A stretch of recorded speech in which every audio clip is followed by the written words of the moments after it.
I'm going to introduce Dimitri Khalezov. He's a former officer in the Defense Ministry of the former USSR. He presents his book to the world today, and he presents it with two credentials. Firstly, he was a technician in the field of nuclear munitions. Secondly, he's acknowledged, apparently by the FBI, as a material witness. Dimitri, tell us something about yourself. Good morning. Okay, I was a commissioned officer at the 12th Chief Directorate of the Defense Ministry of the Soviet Union. And the 12th Chief Directorate was an organization responsible in the Soviet Union for nuclear testing and technical maintenance of the entire nuclear arsenal of the state. From there, I got some experience in regard to nuclear munitions, as well as a certain knowledge concerning the nuclear demolition of the World Trade Center in New York. Well, let's come to that, Dimitri. Do you have anything to identify yourself as an officer in that directorate? Unfortunately, I'm not at my home in Russia now, and most of the documents are at my home. I might have a few. You know, one of my photographs, the color photograph in the military uniform, is in the book. And I have another couple of photographs. This is you in the uniform of the 12th Directorate. Okay, let me explain it to you. You know, the 12th Chief Directorate, because it's considered to be a nuclear arsenal of the state, they usually wore gunnery uniform, like artillery uniform, as being arsenal. But I used to serve in some smaller department of the 12th Chief Directorate, which they call Special Control Service. Otherwise, it's nuclear intelligence. And in that particular department, they wear aviation uniform. That's why my uniform is like a pilot uniform. You know, that this was tradition from the beginning of this service, because the first nuclear explosions, the first nuclear tests were in atmosphere. That's why the control service use airborne flying laboratories based on some cargo planes to fly and to collect data from atmospheric nuclear explosions. And since then they have the tradition of wearing the aviation uniform. So when the nuclear testing moved underground, they no longer need to use the flying laboratories, because they use some other means like seismic control. But the uniform is still remain. That's why it's an aviation uniform. So but it does not mean that I am a pilot. So this was a highly specialized unit? Yes, yes. It's not actually a unit, it's quite a big organization which has a lot of military units of its own. It's like a network. And within that unit, what was your job?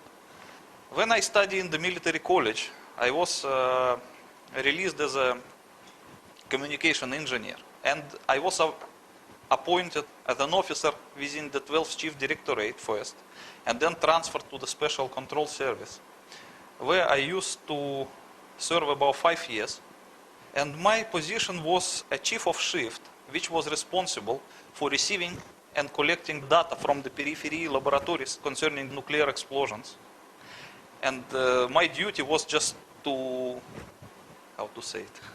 I was like a chief of the shift. And my duty was to collect the things and to pass it to the operational officers, and to superiors. That's a very responsible position. Yes, it's a very responsible position, because all the, recognition of the nuclear test of the enemy of the USSR actually come through my hands. I was the chief. I understand. Where were you born? Let's talk about your early time. I was born in some small city near Moscow, about 40 kilometers from Moscow, named Golitsino. This city still exists. Mm-hmm. And when did you leave the service? At the present time? Yeah. I live in Bangkok, Thailand. No, when did you leave the service of the Soviet? I quitted this military service at 1992. at the time of the dissolution of the Soviet Union. So it means about the time when the Soviet army ceased to exist and it was recreated as a Russian army or Ukrainian army or whatever other armies. At that time I just decided to quit the military service whatsoever. Understood. But during that 5 years in that special unit, Yes. you're interfacing both with technicians exploding nuclear devices underground, and you're interfacing with senior officers with the data from those tests. Is that right? Yes, because the 12th Chief Directorate was the organization primarily responsible for nuclear testing of the Soviet Union. I knew a lot of officers who were involved in that, and I was friendly with many of them. And because I served in particularly the Soviet nuclear intelligence, which was responsible for detecting nuclear explosions of the various adversaries of the Soviet Union, I also have experience of the nuclear testing of the others. And is this your official... Yeah, that is one of the very few military documents that I managed to keep with me. It's, in here I'm still young, and it was from the military college, one of the documents. Understood. Thank you. You describe yourself in your book as a big fish in the story of September the 11th. I believe that it's clear in the book that the chart that you exhibit puts you on the same page as some very dangerous figures. You understand. You mean this Yes, one? Yes. Well, Take us through the chart. you know, it would not be decent probably to say that I am a big fish. I'm not. But the American FBI believes so. Okay. So this definition does not come from me. It comes from the Americans. Okay. So as you can see in this chart,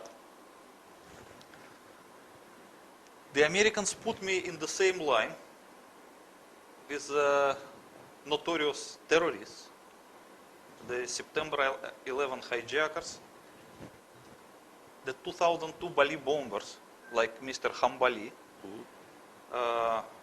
with Mr. Hani Hamoir, who is accused of supplying the passports for the September 11 hijackers, and even with a certain Dr. Haji Mohammed Husseini.